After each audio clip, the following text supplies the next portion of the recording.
Pak Agus, hasil survei sosial ekonomi nasional tahun 2020 Pak, angka kemiskinan hasilnya seperti apa Pak ya? Oke, ini Mas.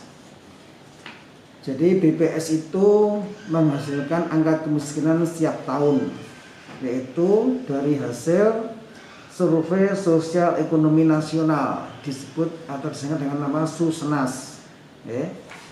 Untuk SUSNAS tahun 2020 dilaksanakan pada bulan Maret 2020. Dari hasil SUSNAS ini kita dapatkan yang namanya angka kemiskinan dan angka IPM. IPM itu Indeks Pembangunan Manusia. Angka kemiskinan untuk tahun 2020 Kudus ini mengalami peningkatan gara-gara pandemi. Jadi ada satu sisi terutama di pendapatan yang berkurang, ini menyebabkan kemiskinan yang meningkat di Kudus.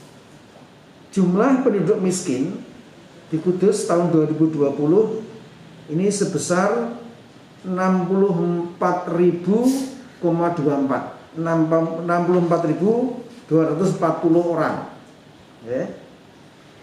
lebih tinggi atau sekitar 7,31%, lebih tinggi dibandingkan tahun sebelumnya tahun 2019 yang sebanyak 58.000 atau sekitar 6,68%. Jadi ada peningkatan angka kemiskinan dari 6,68 menjadi 7,31%. Itu untuk jumlah penduduk miskinnya. Kita ngomong ini angka kemiskinan makro, hasil SUSNAS yang merupakan sampel, bukan mikro, makro. Angka kemiskinan makro diperoleh dari penghitungan dengan menggunakan yang namanya garis kemiskinan. Garis kemiskinan Kudus pada tahun 2020 sebanyak 429.660 rupiah.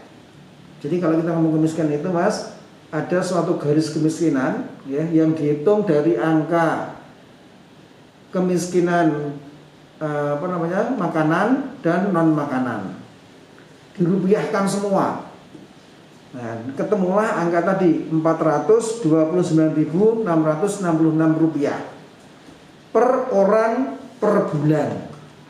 Per orang per bulan. Jadi kalau ada penduduk yang sebulannya pengeluarannya kurang dari itu, dia masuk penduduk miskin.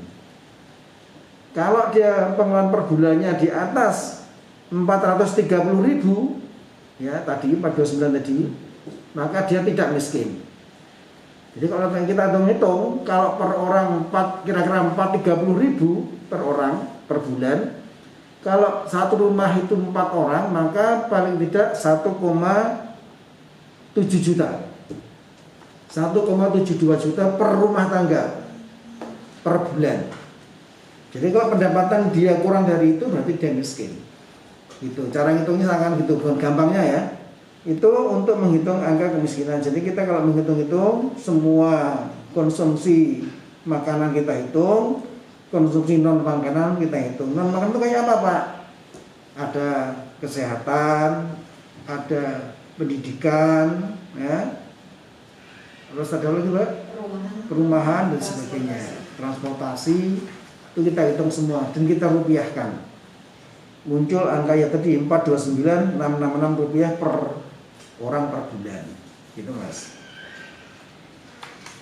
Jadi memang, dan ini dialami hampir seluruh kabupaten kota, bahwa kemiskinan hampir semua naik, hampir semua. Sampai ke apalagi tingkat kota lebih dalam, naiknya lebih tinggi. Kota-kota itu. Kemudian Pak, yang indeks pembangunan manusianya? Kemudian hasil yang lain adalah yang kita sebut dengan indeks pembangunan manusia, yang terdiri atas beberapa indikator ada indikator kesehatan yang diambil dengan nama angka harapan hidup. Angka harapan hidup saat lahir. Artinya apa? Harapan yang kehidupan yang diharapkan oleh anak yang baru lahir tahun ini, tahun 2020. Ini ada peningkatan bahwa tahun 2020 angka harapan hidup itu 76,6 tahun. Artinya bahwa mereka yang lahir di tahun 2020 diharapkan nanti hidup sekitar 76,6 tahun ke depan. Kemudian ada pendidikan. Pendidikan itu ada angka harapan lama sekolah dan angka rata-rata lama sekolah. Ya. Kalau angka harapan lama sekolah di Kudus itu tahun 2020 mencapai 13,23 tahun. Artinya bahwa anak-anak sekarang ini punya harapan sekolah sampai kuliah tingkat 1 rata-rata. Kemudian ada rata-rata lama sekolah. Rata-rata lama sekolah ini adalah rata-rata lamanya sekolah bagi penduduk 25 tahun ke atas yang sudah tidak sekolah lagi. Jadi kalau yang di bawah itu nggak dianggap, ya. Kita menghitung rata-rata lama sekolah penduduk usia 25 tahun ke atas. Jadi seperti kita lah, kita ada dihitung. Ini jumlahnya berapa, Pak? 8,75 tahun. Ya. Jadi tadi ada kesehatan, ada pendidikan, ini ada pengeluaran. Pengeluaran di kita, ya, tahun 2020 ini adalah sebesar 11,16 juta per tahun per orang. Ya, sebenarnya gitu. Dari tadi angka pendidikan, kesehatan, pengeluaran, tadi yang pendidikan, kesehatan naik semua, angkanya naik. Tapi di pengeluaran ini untuk tahun 2020 diturun. Gara-gara lagi pandemi.